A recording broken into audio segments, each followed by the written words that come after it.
Good evening बच्चों हम chapter start किया हुआ था हमने एक जर्नल के बारे में। लास्ट 2 लेक्चर्स में मैंने आपको पूरा एक्सप्लेन कर दिया है कि what is the journal is the book in which the transactions are written first of all, and journal is the book of original entry.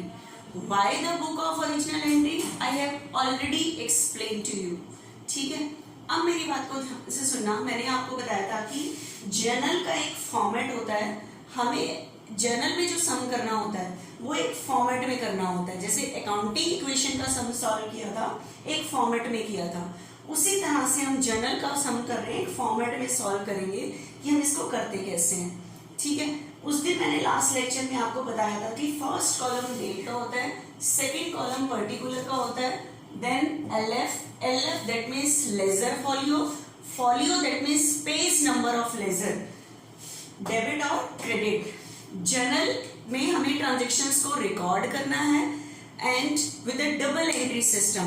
And double entry system कहता है एवरी ट्रांजेक्शन हैज 2 अफेक्ट। हर एक transaction के कितने affect होंगे? 2।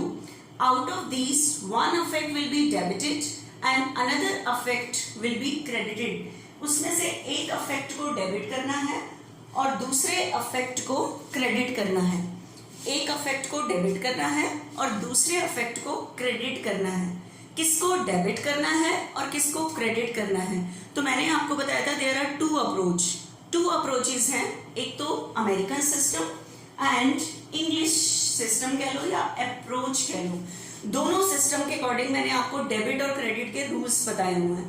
ठीक है, plus मैंने आपको बताया था कि आपको सम कैसे गिवन होगा, ट्रांजेक्शंस गिवन होगी, हमें ट्रांजेक्शंस को जर्नल में रिकॉर्ड करना है with double entry system.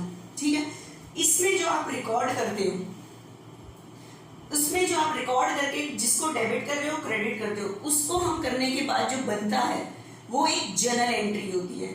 Journal entry करने के बाद आप नरेशन लिखते हो। तो आज मैं आपको सम बता रही हूँ कि सम कैसे आएगा आपके पास क्वेश्चन में। तो आज आपने इसको सॉल्व करना है। ठीक है, आपके पास क्वेश्चन बनता है एंटर द फॉलोइंग ट्रांजेक्शन। ध्यान से देखना, enter the following transactions, enter the following transactions, enter the following transactions in the journal, in the journal of CRM। अब आपको आपका अभी जो गिवन होता था वो अकाउंटिंग इक्वेशन गिवन होती थी कि अकाउंटिंग इक्वेशन को प्रूव करो। आप कह रहे हैं एंटर द फॉलोइंग ट्रांजेक्शन, जो आपको यहाँ ट्रांजेक्शंस गिवन होंगी in the journal. Enter the following transaction in the journal में रिकॉर्ड करो, क्योंकि जर्नल एक बुक है, बुक ऑफ सीआराम बिजनेस के ऑनर का नाम होगा, उसकी बुक्स में ट्रांजेक्शंस को रिकॉर्ड करो। ठीक है, तो आपको ट्रांजेक्शंस गिवन होंगी, आपने उसको रिकॉर्ड करना है, एक अफेक्ट डेबिट करना है और दूसरे अफेक्ट को क्रेडिट करना है। देखना क्या क्या ट्रांजेक्शंस गिवन होंगी। फर्स्ट ट्रांजेक्शन आपके पास गिवन है, ध्यान से देखना। फर्स्ट ट्रांजेक्शन फर्स्ट इलस्ट्रेशन में गिवन है सीआराम एंड सन्स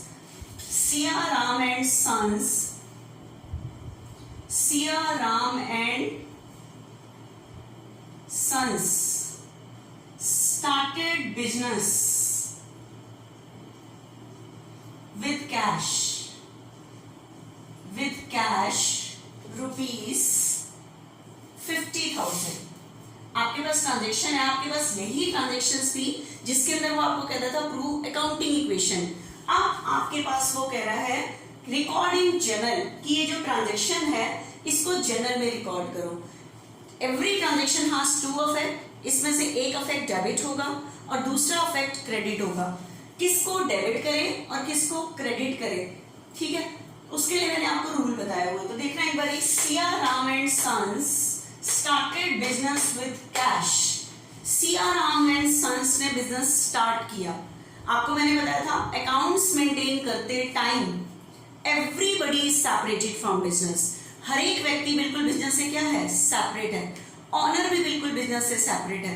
ठीक है, आप सिर्फ बिजनेस के सीईओ हो, वहां बैठ के सोचो what comes in and what goes out. तो बताओ सिया राम ने जब बिजनेस स्टार्ट किया, स्टार्ट करते टाइम कौन पैसे लगाता है? ऑनर। ठीक है, तो बताओ बिजनेस में आएगा क्या? कैश। जब ऑनर ने बिजनेस में पैसे लगाए तो बिजनेस में आएगा क्या? कैश। ठीक है, तो पहला इफेक्ट पता लग गया कि बिजनेस में कैश आ रहा है, और कैश बिजनेस की क्या होती है? असेट। और आपको मैंने कहा था सारी असेट्स आती हैं रियल अकाउंट में। ठीक है, तो हमारा रूल क्या था रियल अकाउंट का? डेबिट व्हाट कम्स इन, आने वाली चीज डेबिट होती है। तो बताओ बिजनेस में आ क्या रहा है? कैश। सॉरी, आ क्या रहा है बिजनेस में? कैश। तो डेबिट व्हाट कम्स इन, आने वाली चीज डेबिट। तो एक इफेक्ट तो मुझे पता लग गया कि कैश को डेबिट कर दो, बिजनेस में कैश आ रहा है। लिखने का तरीका मैंने आपको बताया था कि कैश बिजनेस में आ रहा है, तो आप इसको रिकॉर्ड कैसे करोगे? कैश अकाउंट डेबिट, यहां लिखोगे। एक इफेक्ट हो गया। Every transaction has to effect. ठीक है, उसमें से एक इफेक्ट डेबिट होगा, दूसरा इफेक्ट क्रेडिट होगा। किसको डेबिट करें और किसको क्रेडिट करें, ये हमारे पास रूल होगा बच्चे यहाँ पे। ठीक है, तो अब मुझे बताओ ये पैसे किसने लगाए हैं? ऑनर ने। ठीक है, किसने लगाया? ऑनर। बताओ ऑनर के पैसे के लिए क्या वर्ड बताया था मैंने? कैपिटल। ठीक है, बताओ कैपिटल का बैलेंस कौन सा होता है? क्रेडिट। कैपिटल का क्रेडिट बैलेंस होता है, और इंक्रीज पे क्रेडिट। तो बताओ बिजनेस में कैपिटल क्या हो रही है? इंक्रीज। अमेरिकन सिस्टम के अकॉर्डिंग कैपिटल का क्रेडिट बैलेंस इंक्रीज पे क्रेडिट, डिक्रीज पे डेबिट। ध्यान होगा, अमेरिकन सिस्टम के अकॉर्डिंग मैंने बताया था कि कैपिटल का क्रेडिट बैलेंस इंक्रीज पे क्रेडिट और डिक्रीज पे डेबिट। तो बताओ किसने पैसे लगाए हैं? ऑनर ने। ऑनर के लिए मैंने वर्ड यूज कराया था, ऑनर के पैसे के लिए वर्ड यूज कराया था कैपिटल। और कैपिटल का कौन सा बैलेंस होता है? क्रेडिट। इंक्रीज पे क्रेडिट। बच्चे आप जब ट्रांजेक्शन्स को रिकॉर्ड कर रहे हो, आपकी मर्जी आप अमेरिकन सिस्टम पे जाओ, आपकी मर्जी आप इंग्लिश सिस्टम पे जाओ, तो उसके अकॉर्डिंग आप बेशक से दोनों के अकॉर्डिंग सॉल्व करोगे। अभी देखो मैं दोनों अप्रोच से बताती हूँ, दोनों से ही क्रेडिट बैठेगा। ठीक है, तो बताओ कैश अकाउंट डेबिट किसने पैसे लगाए हैं? ऑनर। और ऑनर के लिए वर्ड क्या यूज होता है? कैपिटल। कैपिटल का कौन सा बैलेंस होता है? क्रेडिट। इंक्रीज पे क्रेडिट। तो बिजनेस में अगर ऑनर ने पैसे लगाए हैं तो कैपिटल क्या होगी बिजनेस में? इंक्रीज। इंक्रीज पे क्रेडिट। और मैंने आपको बताया था कि जो दूसरा इफेक्ट है उसको यहां से स्टार्ट नहीं करते, प्लस क्रेडिट भी नहीं लिखते। क्रेडिट वाली इफेक्ट के आगे सिर्फ टू लगा देते हैं इस तरह से, टू कैपिटल अकाउंट। क्रेडिट नहीं लिखते यहाँ पे। ठीक है, तो ये ट्रांजेक्शन थी, ये ट्रांजेक्शन थी, मैंने इस ट्रांजेक्शन को रिकॉर्ड किया। रिकॉर्ड बताओ किया, ये जो मैंने रिकॉर्ड किया इसे कहते हैं बच्चे जर्नल एंट्री। Journal entry. ठीक है, तो कई बार क्वेश्चन ऐसे आ सकता है पास जर्नल एंट्रीज कि आपने जर्नल एंट्री पास करनी है, क्योंकि ये जितना भी मैं रिकॉर्ड करूंगी ये सारी एंट्रीज हैं, पास जर्नल एंट्रीज, ये जर्नल एंट्रीज है। ठीक है बच्चे, अब आप कहोगे कि मैम एक बार हमें ये बता दो कि इंग्लिश सिस्टम के अकॉर्डिंग ये क्यों क्रेडिट हुआ? कैपिटल। कैपिटल बताओ किसके पैसे को कहते हैं? ऑनर के। ऑनर एक कौन होता है? पर्सन। और मैंने कहा था जो अकाउंट व्यक्तियों के नाम से खोले जाते हैं वो सारे पर्सनल अकाउंट होते हैं। तो कैपिटल अकाउंट एक पर्सनल को रिप्रेजेंट कर रहा है, व्यक्ति को रिप्रेजेंट करता है। और पर्सनल अकाउंट का रूल होता है debit all the receiver, debit all the receiver and credit all the givers. देने वाले व्यक्ति को क्रेडिट करते हैं। तो इस बार ऑनर बिजनेस को दे रहा है, वो गिवर है, तो मैंने ऑनर के पैसे को क्रेडिट किया क्योंकि एक वो व्यक्ति को रिप्रेजेंट कर रहा है। कैपिटल ऑनर के पैसे को रिप्रेजेंट करता है, तो पर्सनल अकाउंट हुआ।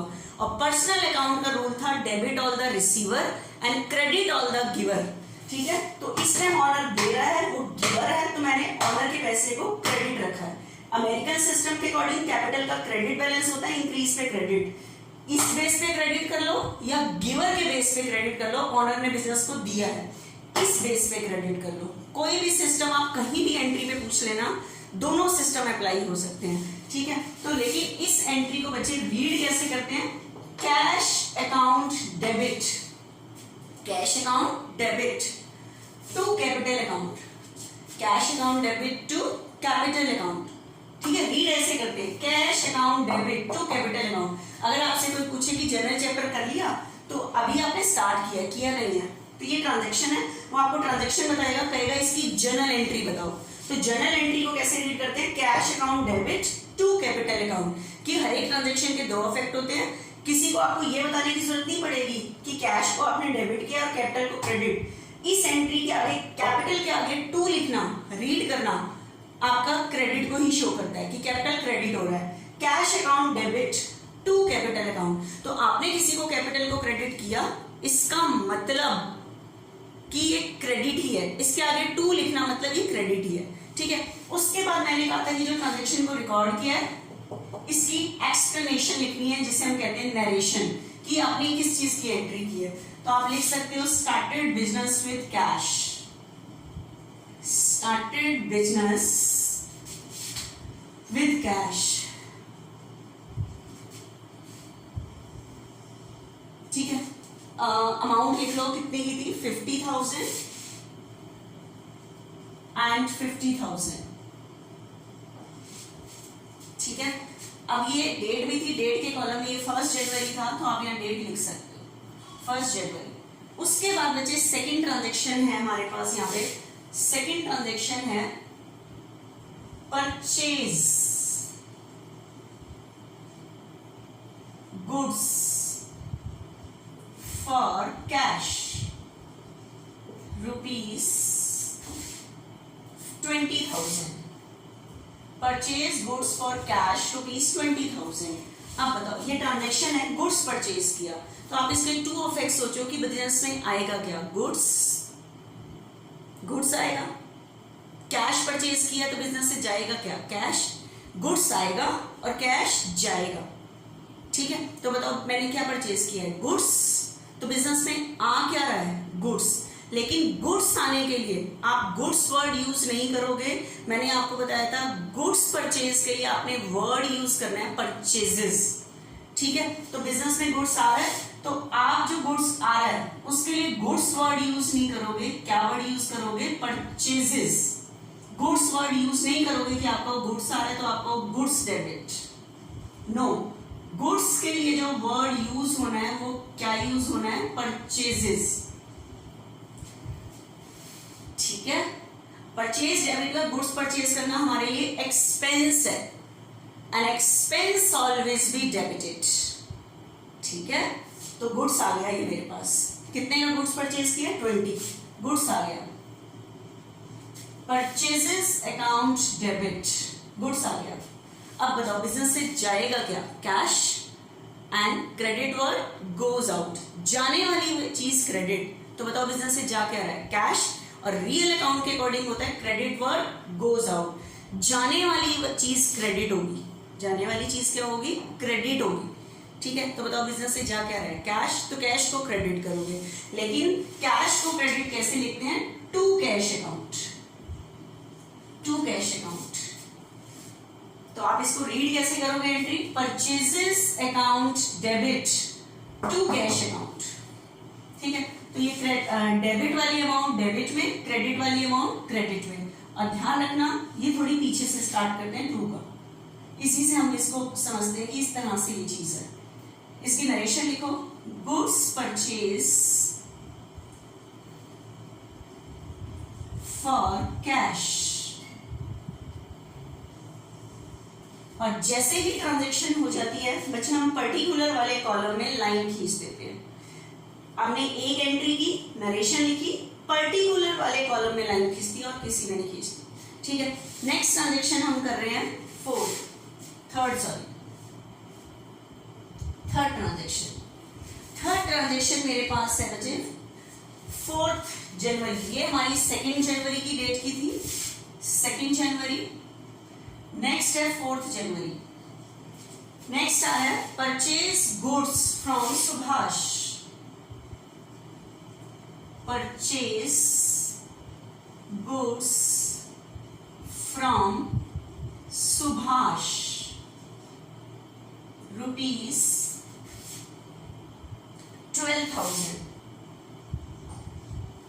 ठीक है। परचेज गुड्स फ्रॉम सुभाष, किससे गुड्स परचेज किया है? सुभाष से। अब आप क्या कहोगे कि मैम फॉर कैश या ऑन क्रेडिट? तो आपको मैंने अकाउंटिंग इक्वेशन वाले चैप्टर में भी बताया था कि अगर ये होता परचेज गुड्स, खाली नाम ना होता तो फॉर कैश एज्यूम करते, लेकिन आपके पास अगर क्वेश्चन में इंफॉर्मेशन नहीं है कैश और क्रेडिट की, इंफॉर्मेशन नहीं है आपके पास कैश की और क्रेडिट की, ठीक है, तो आपने ध्यान रखना है अगर जिससे परचेज किया है या जिसको सेल किया है उसका नाम नहीं है तो फॉर कैश एज्यूम करोगे, अगर नेम गिवन है तो ऑन क्रेडिट एज्यूम करोगे। तो इसका नेम गिवन था कि purchase goods from Subhash, name given है तो इस टाइम ऑन क्रेडिट एज्यूम करोगे, तो गुड्स परचेज ऑन क्रेडिट मानोगे। तो अब बताओ गुड्स परचेज करने से बिजनेस में आएगा क्या? गुड्स, और गुड्स आने के लिए मैंने क्या वर्ड यूज कराया था? परचेजेस, गुड्स आ रहा है बिजनेस में, ठीक है। तो परचेजेस अकाउंट डेबिट, आपको मैंने असेट्स और गुड्स में डिफरेंस बताया था। गुड्स होता है which are purchase for resale, जिस चीज का हम बिजनेस कर रहे हैं उसके लिए हम गुड्स वर्ड यूज नहीं करते जनरल एंट्रीज में, परचेजेस वर्ड यूज करते हैं। तो बिजनेस में गुड्स आ गया, ठीक है। परचेजेस अकाउंट डेबिट, कितने का गुड्स आया है? 12,000 का, ठीक है। गुड्स परचेज करना मेरे लिए एक्सपेंस है and expense always be debited, इस बेस पे ये डेबिट हुआ है, एक्सपेंस डेबिटेड होते हैं। अब बताओ गुड्स ऑन क्रेडिट परचेज हुआ है तो गुड्स तो आ गया लेकिन कैश नहीं गया, तो बिजनेस ने किसी व्यक्ति के पैसे देने हैं, बिजनेस ने गुड्स किससे परचेज किया है? सुभाष से, तो बिजनेस ने सुभाष के पैसे देने हैं, तो सुभाष बिजनेस की क्या हो गई? लायबिलिटी। इस टाइम बिजनेस की लायबिलिटी इंक्रीज हो जाएगी, क्या इंक्रीज हो जाएगी? लायबिलिटी। तो अमेरिकन सिस्टम के अकॉर्डिंग मैंने आपको बताया था लायबिलिटी का कौन सा बैलेंस होता है? क्रेडिट, इंक्रीज पे क्रेडिट, इंक्रीज पे क्रेडिट। तो इस टाइम बिजनेस की क्या इंक्रीज हो रही है? लायबिलिटी। किसके लिए इंक्रीज हो रही है? सुभाष के लिए। बिजनेस ने सुभाष के पैसे देने हैं तो बिजनेस की लायबिलिटी इंक्रीज हो जाएगी सुभाष के लिए, ठीक है। तो सुभाष बिजनेस की क्या हो जाएगी? लायबिलिटी।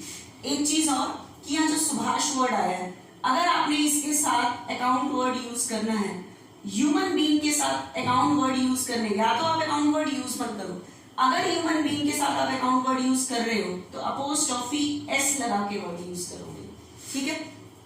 तो आपकी मर्जी, आप यूज करना चाहते हो नहीं, हम नहीं यूज कर रहे, यहाँ पे टू सुभाष लिख रही हूँ मैं। अकाउंट लिखना है तो अपोस्ट्रोफी एस लगा के। इसको मैंने क्यों क्रेडिट किया है? क्योंकि इस ट्रांजेक्शन से बिजनेस की लायबिलिटी इंक्रीज हो रही है, लायबिलिटी का क्रेडिट बैलेंस इंक्रीज पे क्रेडिट, और मेरी लायबिलिटी का नाम क्या है? सुभाष, कि बिजनेस ने सुभाष के पैसे देने हैं। अब आप कहोगे कि अमेरिकन सिस्टम के अकॉर्डिंग तो आपने बता दिया सुभाष क्यों क्रेडिट हुआ है, उसके बताओ क्या नाम है? इंग्लिश सिस्टम के अकॉर्डिंग, इंग्लिश सिस्टम के अकॉर्डिंग सुभाष एक ह्यूमन बीइंग का नाम है। तो मैंने आपको बताया था personal account, personal account which are open with the name of person, जो व्यक्तियों के नाम के अकाउंट खुलते हैं वो सारे पर्सनल अकाउंट हैं। और पर्सनल अकाउंट का रूल था debit all the receiver and credit all the giver. Receive करने वाले व्यक्ति को डेबिट करते हैं और देने वाले व्यक्ति को क्रेडिट करते हैं। अब बताओ परचेज हमने किससे किया है? सुभाष, तो सुभाष इस टाइम गिवर है, हमें देने वाला है, उसने हमें गुड्स दिया है, तो क्रेडिट ऑल द गिवर्स के बेस पे कि उसने हमें दिया है। आपकी मर्जी है गिवर के बेस पे क्रेडिट किया है या लायबिलिटी के बेस पे क्रेडिट किया है, एज यू विश, जैसे आपके दिमाग में बैठता है। मैंने आपको दोनों रूल बता दिए हैं, अमेरिकन सिस्टम भी और इंग्लिश सिस्टम भी, उसके अकॉर्डिंग आप सोल्व कर सकते हो। सुभाष, उसके बाद मुझे ट्रांजेक्शन की नरेशन लिखो, एक्सप्लेनेशन को कहते हैं narration. Purchase goods from Subhash, जैसे कि ट्रांजेक्शन हो जाए नरेशन लिख दो, पर्टिकुलर वाले कॉलम में लाइन खींच दो, ठीक है। डेबिट वाली अमाउंट डेबिट के आगे, क्रेडिट वाली क्रेडिट के आगे, 12। नेक्स्ट ट्रांजेक्शन पढ़ती हूं मैं। परचेज फर्नीचर फॉर कैश, आपके पास नेक्स्ट ट्रांजेक्शन आ रही है बच्चे 4th, परचेज फर्नीचर। अब बच्चे उसने गुड्स वर्ड यूज नहीं किया, माल नहीं खरीदा, फर्नीचर वर्ड है, इसका मतलब असेट परचेज किया। गुड्स परचेज किया होगा तो क्लियर वर्ड होगा गुड्स, उससे मुझे पता लग जाएगा ये वो चीज है जिस चीज का हम बिजनेस कर रहे हैं। ठीक है, लेकिन इस टाइम लिखा है परचेज फर्नीचर, इसका मतलब हम बिजनेस नहीं कर रहे फर्नीचर का, गुड्स होता तो उसकी जगह अगर होता तो purchase furniture for cash, purchase furniture for cash ₹6,000। क्या परचेज किया है? फर्नीचर। तो आप बताओ फर्नीचर परचेज करने के टू ऑफ एक्स बताओ, बिजनेस में आएगा क्या? फर्नीचर, जाएगा क्या? कैश, जाएगा क्या? कैश, आ क्या रहा है? फर्नीचर। आने वाली चीज डेबिट और जाने वाली चीज क्रेडिट, तो बताओ बिजनेस में आ क्या रहा है? फर्नीचर। ठीक है, तो फर्नीचर को तो डेबिट कर दो क्योंकि बिजनेस में फर्नीचर आ रहा है। जा क्या रहा है? कैश, कैश को क्रेडिट कर दो। जो चीज आ रही है debit word comes in and credit word goes out, आप इसको क्रेडिट कर दो। ठीक है, तो बिजनेस में आ क्या रहा है? फर्नीचर, तो आप एंट्री करोगे फर्नीचर अकाउंट डेबिट। क्यों डेबिट हुआ? According to real account debit word comes in, आने वाली चीज डेबिट, जाएगा क्या बिजनेस से? कैश। अकाउंटिंग इक्वेशन में आप प्लस माइनस करते थे, यहां आप डेबिट क्रेडिट कर रहे हो। Debit credit are the plus minus of accountancy. तो बिजनेस में आ क्या रहा है? फर्नीचर, तो फर्नीचर अकाउंट डेबिट। बताओ बिजनेस से जाएगा क्या? कैश, कैश को क्रेडिट कर दोगे टू कैश अकाउंट। तो इस एंट्री को रीड कैसे करोगे? Furniture account debit to cash account. ठीक है, तो कितने का फर्नीचर परचेज किया? 6। उसके बाद नरेशन लिखो, फर्नीचर परचेज फॉर कैश। उसके बाद बच्चे आप जब सम कर रहे हो, सम करते करते अगर आपका पेज भर जाए, सम करते करते अगर आपका क्या भर जाए?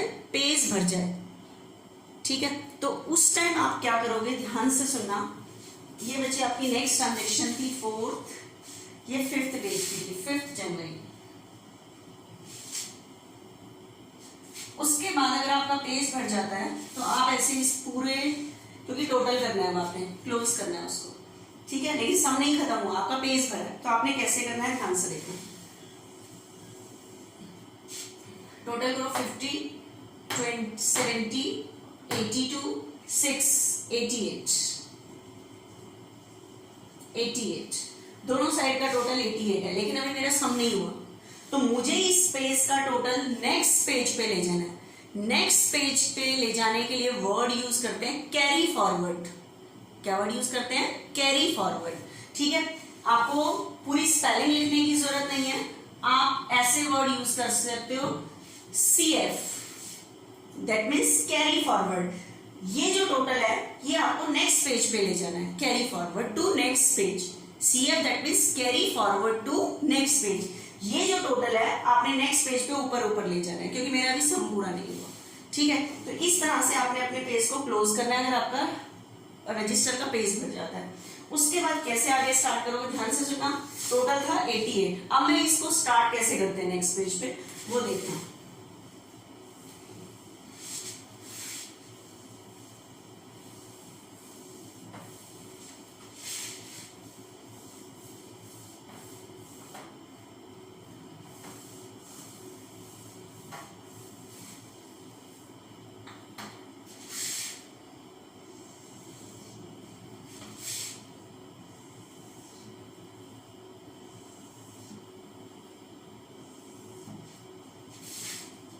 अब बच्चे मुझे नेक्स्ट पेज पे सबसे पहले ट्रांजैक्शन नहीं स्टार्ट करनी, सबसे पहले जो लास्ट पेज का टोटल है वो आगे लेके आना है।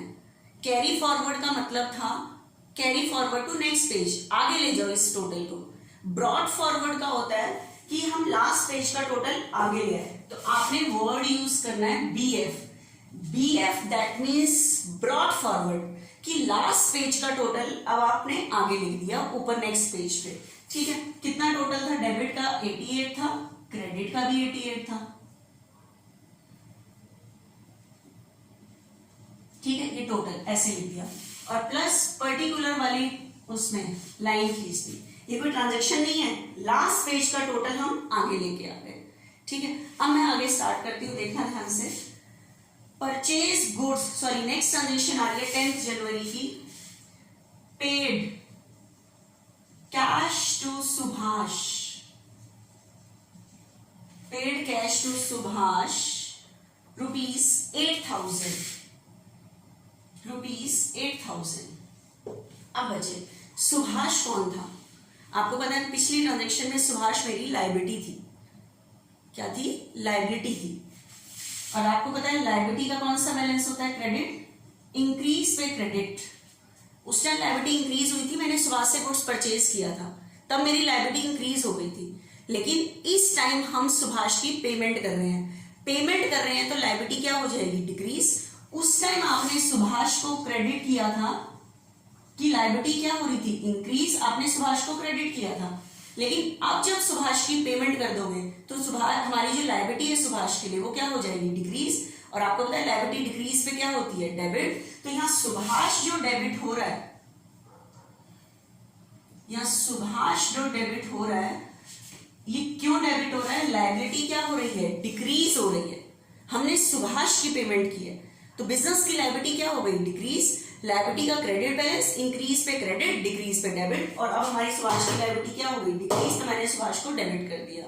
अब बताओ पे करने से जाएगा क्या? कैश। और कैश बिजनेस से जा रहा है, और जाने वाली चीज क्रेडिट। ठीक है, दो इफेक्ट आएंगे। Credit word goes out to cash account.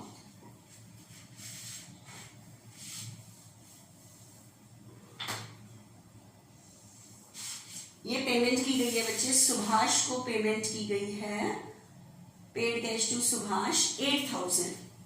ठीक है, 8,000 डेबिट और credit. Paid cash to Subhash. अब आप कहोगे कि मैम एक बार आप इंग्लिश सिस्टम से भी बता दो कि सुभाष क्यों डेबिट हुआ है। आपको पता है इंग्लिश सिस्टम में मैंने बताया था personal account which are open with the name of person. व्यक्तियों के नाम के जो अकाउंट खुलते हैं, all these are personal account. तो आप बताओ, हम सुभाष को पेमेंट कर रहे हैं, सुभाष को पे कर रहे हैं, तो सुभाष हम इस बार रिसीव कर रहा है। और पर्सनल अकाउंट का रूल था debit all the receiver and credit all the giver. Receive करने वाले व्यक्ति को डेबिट करते हैं and credit all the givers, देने वाले को क्रेडिट करते हैं। तो सुभाष इस टाइम रिसीव कर रहा है क्योंकि हम पे कर रहे हैं। आपकी मर्जी हो, लायबिलिटी डिक्रीज हो रही है इसलिए डेबिट हो रहा है, या वो रिसीवर है इसलिए डेबिट है। कोई भी दिमाग में बैठता है, अमेरिकन सिस्टम या इंग्लिश सिस्टम, उसके अकॉर्डिंग आप कर सकते हो। ठीक है, अब देखना बच्चे नेक्स्ट ट्रांजेक्शन मेरे पास आ रही है। Next, purchase goods from Ravi. Purchase goods from Ravi.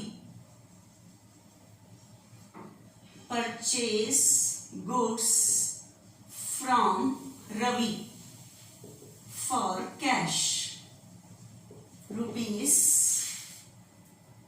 ₹7,500।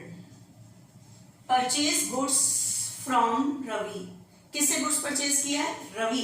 लेकिन क्लियर लिखा हुआ है फॉर कैश, तो मुझे सोचने की जरूरत नहीं है कि ऑन क्रेडिट या कुछ भी। गुड्स कैश परचेज किया है, तो कैश परचेज में तो सोचने की जरूरत नहीं, क्लियर है कैश परचेज किया है। तो गुड्स परचेज ट्रांजैक्शन के दो इफेक्ट बताओ। बिजनेस में आएगा क्या? गुड्स। जाएगा क्या? कैश। और मैंने आपको गुड्स आने के लिए वर्ड बताया था परचेजेस। गुड्स वर्ड यूज करना, परचेजेस वर्ड यूज करना है। तो परचेजेस अकाउंट डेबिट आ गया बिजनेस में गुड्स। बताओ बिजनेस से जाएगा क्या? कैश। ठीक है, इस टाइम नाम से कोई मतलब नहीं है क्योंकि कैश परचेज किया है। ठीक है, तो बताओ बिजनेस से जाएगा क्या? कैश।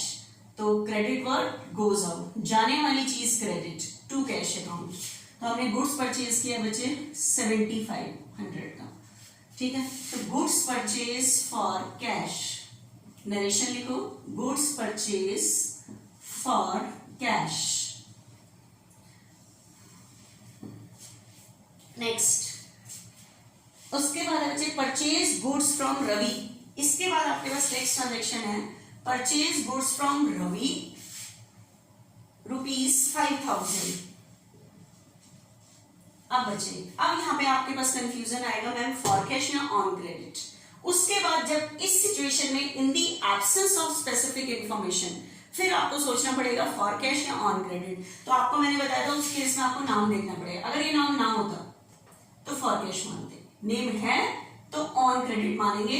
ये ऐसी अजम्पशन जब होगी जब आपके पास कोई इंफॉर्मेशन नहीं होगी।